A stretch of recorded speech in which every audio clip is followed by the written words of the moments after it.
All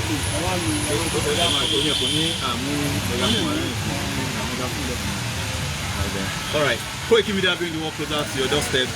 Today be 14th of June 2025. You are in Ibadan. About a very pretty good in Ibadan wà ní Ọ̀yọ́ State. Lájáde fún ìwọ́de gẹ́gẹ́ bí wa alànà our prof Professor èyí ní June 14 ó ṣe pé èyí ní ọjọ́ kẹta tá bẹ̀rẹ̀ rally yìí. So a wà ní Ọ̀pọ̀ hall tá ń fi ẹ̀yọ́nú wọn hàn. All right, ká tó bẹ̀rẹ̀ ní ráńpẹ́ ẹjọ́ national anthem. Iṣẹ́ wa ilẹ̀ wa orílẹ̀-èdè wa àgbéga àgbéga àgbéga fàyè ìgbàgbọ́ wa ní pé fàṣìbẹ̀rù làbọ̀ mọ́ ká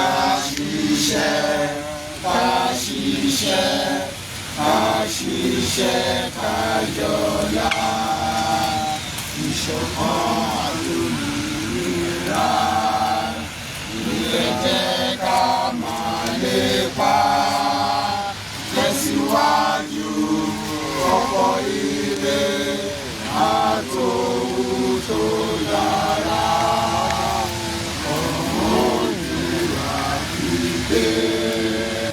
Bọ́sípò ẹ̀tọ́ rẹ̀, ìwọ ni ìmọ́lẹ̀ gbogbo adúláwọ̀. Orílẹ̀-èdè Yorùbá. Orílẹ̀-èdè Yorùbá. Ní kíákíá. Yorùbá nation. Kí la fẹ́? A ò fẹ́ Fúlàní ilẹ̀ wa mọ́. Kí la fẹ́? A ò fẹ́ Fúlàní ilẹ̀ wa mọ́. Yorùbá nation la fẹ́. Yorùbá nation. No going back. Gẹ́gẹ́ bá ṣe rí fẹ́yìn tẹ̀ ń wà nílé àwa tá a péjọ pọ̀ àwa ni aná tó gẹ́ láti gbára wa kúrò lóko ẹrú. Àwa ní gbogbo orílẹ̀-èdè táwọn sí each state láti wá sílùú Ìbàdàn láti wá fi ìhónú àwọn fún location 419 láti wọn pé ó ti tó jẹ́ pé a fẹ́ padà sí ìlú wa.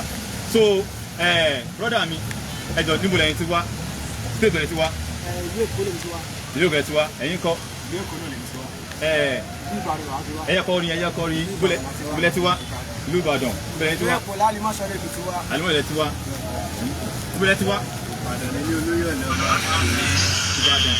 All right, ẹ̀yin bólẹ̀ ti wá Ìkòròdú Ọ̀gbá ìbólẹ̀ ti wá ìbólẹ̀ ti wá Booking stage làwọn ti wá. ìbólẹ̀ ti wá. All right, dáàdi wa tẹ rí láàrin yìí ẹ bá ṣe mọ̀ wọ́n ní òdù ni wọ́n kì í ṣe àìmọ̀ fọlọ́kọ. A rí ipa tó ń kó a lè rí iṣẹ́ takuntakun tí wọ́n ń ṣe. Kí a tó tẹ̀síwájú wọ́n bá wa sọ̀rọ̀ a máa kàn béèrè ọ̀rọ̀ lọ́wọ́ wọn. Dáàdi wa àwọn tá a mọ̀ dáadáa tó jẹ́ dókítọ̀ ni wọ́n. Ok sir, má bínú fún ẹ̀tọ́ architect ni wọ́n. Sir, ẹ jọ̀ọ́ ẹ bá gbóhùn sókè kí ẹ bá sọ fún àwọn tó wà nílé. Mo kí gbogbo ọmọ Yorùbá nílé lóko ẹ̀yìn òdì. Mo kí gbogbo yín lọ́mọdé lágbà. Ọkùnrin lóbìnrin mo kí wa. Ilẹ̀ ìlérí tá à ń lọ èkó ní sí wa kò ní lẹ̀ wọ̀. A máa débẹ̀ ní dandan ni. Ó lè rí bákan nígbà díẹ̀ ṣùgbọ́n a máa débẹ̀ láṣẹ ìgbìmọ̀ gbogbo wọn náà là mọ̀.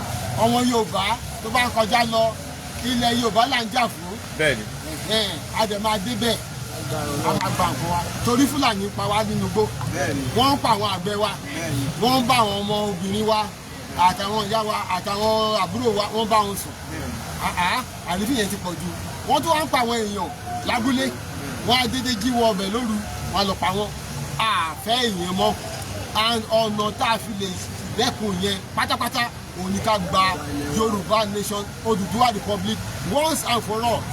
tá bá gba Odùduwà republic yẹn kò sí ọ̀tá kan tó máa wọlé tó máa sọ pé ó lóun pé méjì kó wá ń ṣe gbogbo yẹn màyàmá táwọn ará bíbá yìí ṣe àti Ìgbò àti Fúlàní o àti Haúsá o gbogbo wọn kó ní kálukú gbé jẹ́ torí à ń sọ lẹ́rọ̀ nsìn à ń sọ lẹ́rọ̀ ó lè dàbẹ́ ni pé à ń pariwo bóyá àmọ́ nǹkan tá a fẹ́ ṣe ni àmọ́ nǹkan tá a lè ṣe o ṣùgbọ́n those who make peaceful change impossible make violent change inevitable àfẹ́jà la ṣe wá peaceful day sí táwa ṣe gbogbo eléyìí tá a ṣe àfẹ́ pààyàn àfẹ́ lóyún lọ eléyìí tá a ṣe báyìí sí pé kí á lè jókòó ká dẹ̀ ìpínlẹ̀ rọ̀ òun là ń ṣe kí Nàìjíríà ìpínlẹ̀ rọ̀ ó ti sú Haúsá ó ti sú Ìgbò ó ti sú gbogbo àwọn ẹ̀yà ìjọ ó ti sú wọn Yorùbá náà ó ti sú wa láì sọ pé ẹ jẹ́ ká lọ lẹ́rọ̀ kó wá dìjà òun la ṣe jáde lẹ́yìn ẹ ṣe gan-an. ẹ ṣe gan-an dájú wa ayé appreciate so ẹ ṣe gan-an lẹ́ẹ̀kan sí a rí pé òjò ń rọ̀ a rí pé fúdù wọ́ tàbí ìdì kan ó jẹ́ àpọ̀ tó jẹ́ ká pọ̀ jù báyìí lọ kí ni àmọ̀ràn tẹ́ lè gba àwọn tí àwọn ọmọ Yorùbá nation àwọn tàjọ àwọn ẹgbẹ́ Yorùbá ló bá jọ gbogbo wa àwọn Oòduà kí ni àmọ̀ràn tẹ́ lè gbà nítorí pé a ti bẹ̀rẹ̀ bàbá yẹn sọ bí ọba lànà bọ́ yẹn sọ ni pé a ti bẹ̀rẹ̀ rally yìí a ti bẹ̀rẹ̀ láti June 12 àdẹ́dúró níjọ́jọ́ kẹta àwọn pé láti wà tó ń tẹ̀síwájú ni kí ni àmọ̀ràn tẹ́ lè gba àwọn tó wà nílé pé irú bá ṣe pọ̀ again táwọn máa ṣe next one bí ọ̀la ni kí ni àmọ̀ràn tẹ́ lè gba àwọn tó wà nílé. Iṣẹ́ wà lọ́wọ́ gbogbo wa láti polongo torí tẹ̀tẹ̀lẹ̀ a ní ká má polongo púpọ̀ ṣùgbọ́n káwọn èèyàn wa ń sọ fún wọn lábẹ́lẹ̀ ẹ wá sí àdúgbò báyìí ẹ wá sí àdúgbò báyìí eléyìí tá a máa ṣe next sí Ògùn state là ń lọ l'Abẹ́òkúta la dẹ̀ ti máa ṣe ọlọ́pàá mọ̀ sí i a máa sọ fún àwọn náà a máa sọ fún gbogbo àwọn èèyàn wa ẹ sọ lórí social media ẹ sọ káàkiri àṣàfihàn kankan àwa lánìlẹ̀ wa àfarapamọ́ so gbogbo wa kájà sí Abẹ́òkúta ibi tó máa jẹ́ venue ní Abẹ́òkúta yẹn a máa sọ fún gbogbo àwọn èèyàn wa bó ti máa jẹ́ ṣùgbọ́n eléyìí tó ń ṣe ní local government to local government kí yẹn máa lọ ní ìpínlẹ̀ kọ̀ọ̀kan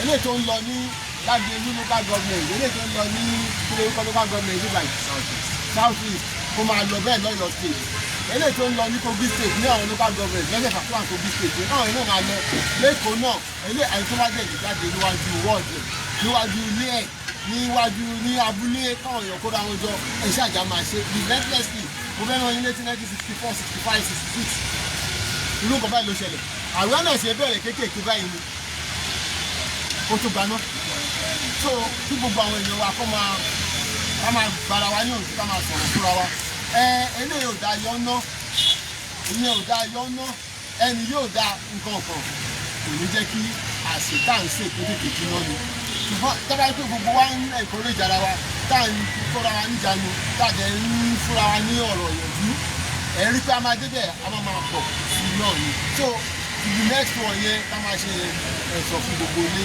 ẹ̀sọ̀ fún àlejò ẹ̀sọ̀ fún gbogbo ká máa pàdé ní àjọṣe.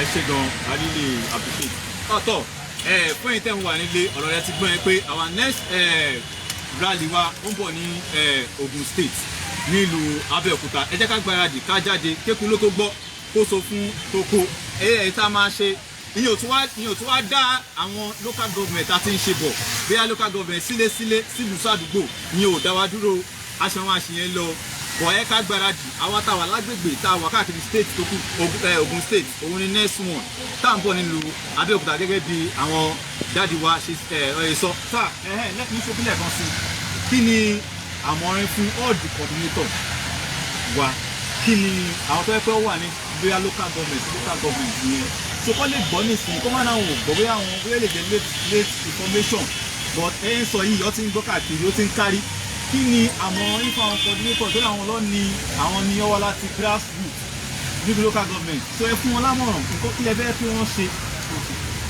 ṣe mọ̀ pé ysm ní chairman wọ́n ní chairman àbẹ̀lẹ́kùn káàkiri gbogbo ìpínlẹ̀ àwọn ọ̀dọ́ ní àwọn akígbe àwọn ọ̀dọ́ àwọn mẹ́yọ̀ wọ́n ní representatives káàkiri gbogbo ìpínlẹ̀ àwọn obìnrin gbogbo àwọn obìnrin wa women leaders everybody gbogbo wọn náà ní ẹ̀ka káàkiri ilẹ̀ káàrọ̀ òjìrì gbogbo wọn la ń paroko sí pé ká ẹjọ́ ẹ bá wa sọ fún gbogbo ilé ẹ sọ fún àwọn èèyàn yín lóko ẹ sọ fún àwọn local government chairman àwọn local government state world captains káàkiri kẹ́ máa disseminate information yẹn kẹ́ máa jẹ́ kí information yẹn kó máa lọlẹ̀ títí tó máa fi dé the man of the street pé eléyìí táwọn tó ń bọ̀ ìyọ Abẹ́òkúta ni eléyìí tó tẹ̀ máa tẹ̀lé ń ṣe lọ́dọ̀ yín náà ẹ má gbàgbé ẹ kóra yín jọ local government ẹ kóra yín jọ ward ẹ kóra yín jọ ní sẹ́ẹ̀ ẹ kóra yín jọ ní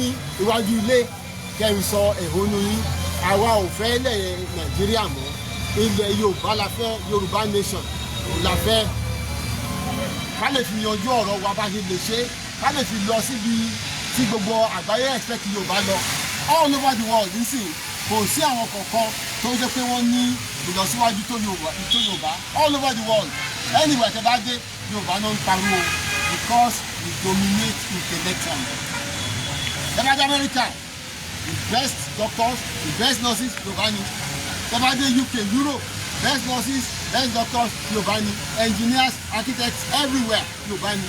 kílẹ̀tà àwa ṣe ìyẹn nílùú wa tó jẹ́ kí Yorùbá ní nation tiẹ̀ ká lè ṣó gbogbo àgbáyé pé agbára ta nílùú ká la China ká la Japan ká la UK ká la France ká la Germany ká la America fúnra ẹ̀ kí gbogbo ọmọ àbọ̀ lẹ́yìn wa we have the potential àwa ní ògo adúláwọ̀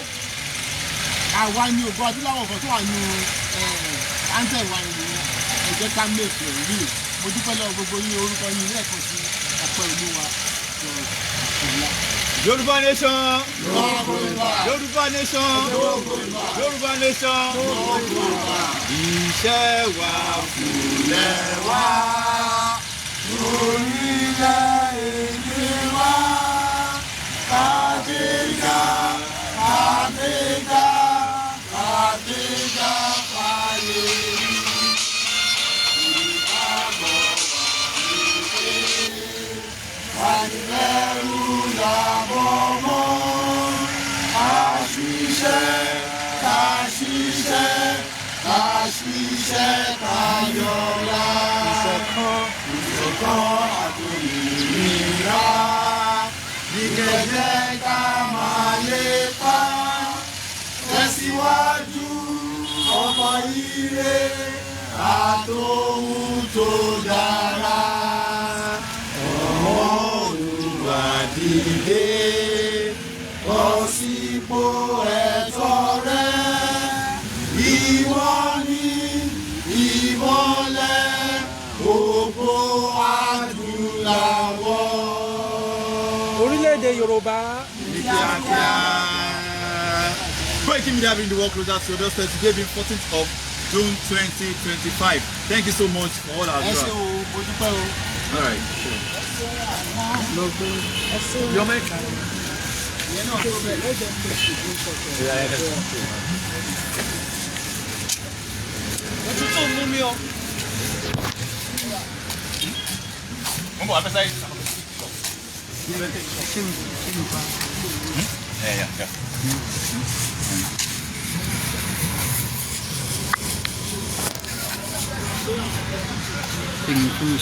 Finish.